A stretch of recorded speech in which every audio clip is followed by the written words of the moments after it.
Então, nós vamos falar hoje de um conceito, né, de programação muito interessante e largamente utilizado no Arduino também, né, que é o uso das variáveis.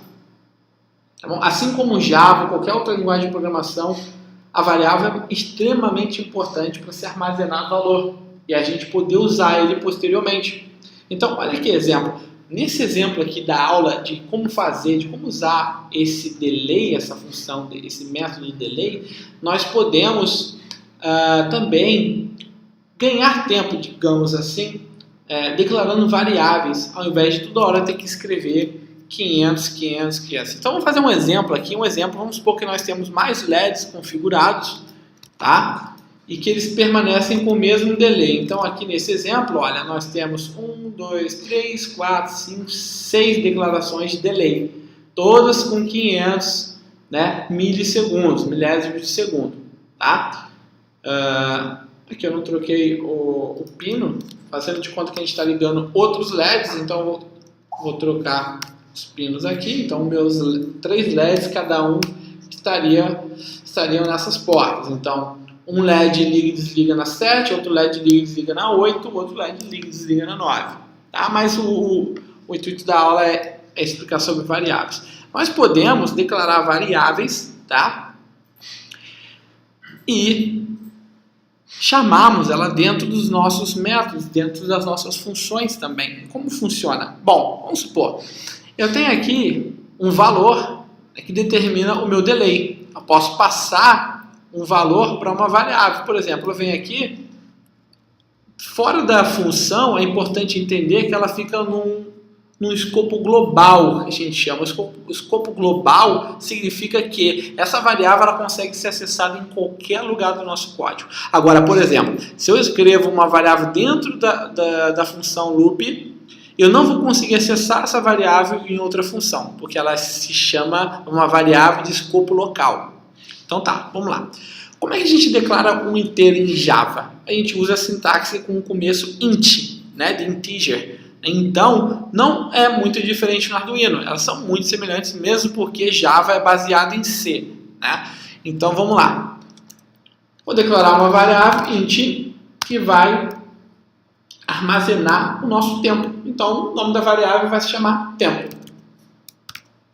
Para quê? Por que eu boto o nome de tempo? Declaração do nome de variável é um livre-arbítrio, mas seguem-se algumas recomendações. Colocarmos o nome da variável para o que ela está sendo aplicado. Por exemplo, o nome da variável faz totalmente sentido colocar tempo. Se eu vou armazenar um tempo realmente, 500 milissegundos é um tempo. Mas o que adiantaria eu colocar o nome da variável, por exemplo, como carro?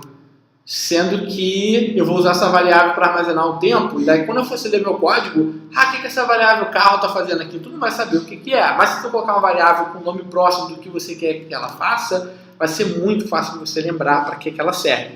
Então, bom, uma variável chamada tempo é praticamente óbvio que ela está armazenando um tempo. Então, qual a vantagem? Uma das vantagens do uso da variável. Aqui eu declarei uma vez 500, certo? Então agora eu venho aqui no meu delay, eu nunca mais chamo ele pelo número, pelo valor do tempo, mas assim eu declaro a variável. E agora vocês vão entender uma grande usabilidade das variáveis. Então tá aqui, ó. Então, bom, nesse exemplo que eu tenho a declaração delay 1, 2, 3, 4, 5 vezes, eu dei um tempo para ela que vale quanto? Que vale 500 milissegundos. Vamos supor que agora, de repente, eu quero que seja 200 milissegundos. Eu só troco uma única vez. Eu trocando uma única vez aqui em cima, ele aplica automaticamente para todos os outros. Então, esse é um exemplo simples em que eu estou fazendo uma economia, vamos dizer assim, de código, né, em algumas partes, mas é um código bem complexo mesmo, bem usual, um projeto robusto. Então isso aí pode te salvar muito, mas muito tempo mesmo. Uma outra vantagem também interessante da variável é que quando você não sabe o valor, né, Você não sabe o valor que está entrando. Então, por exemplo, se você tem um sensor, tá, que vai medir uma temperatura, você não sabe a temperatura, senão você não precisava de sensor para medir temperatura. Se você soubesse a temperatura, você nem compraria um sensor. Concorda? Então, bom, o sensor de temperatura ele vai ler a temperatura, só que ela precisa ser guardada essa temperatura em algum lugar para você saber, por exemplo, depois, posteriormente, usar esse sensor para alguma coisa. Por exemplo, ligar o ar-condicionado quando a temperatura do ambiente for maior do que 26 graus. Então, você precisa de um sensor de temperatura e quando esse sensor de temperatura estiver conectado com o seu Arduino e configurado corretamente, você precisa salvar esse valor. Então, um exemplo aqui, claro que eu não estou com nenhum conector de temperatura ligado, mas, por exemplo, uma variável temperatura vai receber o valor do sensor de temperatura. Então, posteriormente, eu posso, aqui um exemplo, tá? Mas, por exemplo, uso um if else, que seria um se então, if temperatura maior que 26 graus, faça alguma coisa. Entendeu? Esse é mais uma vantagem de se usar variáveis. Espero que ela tenha sido didático. Forte abraço!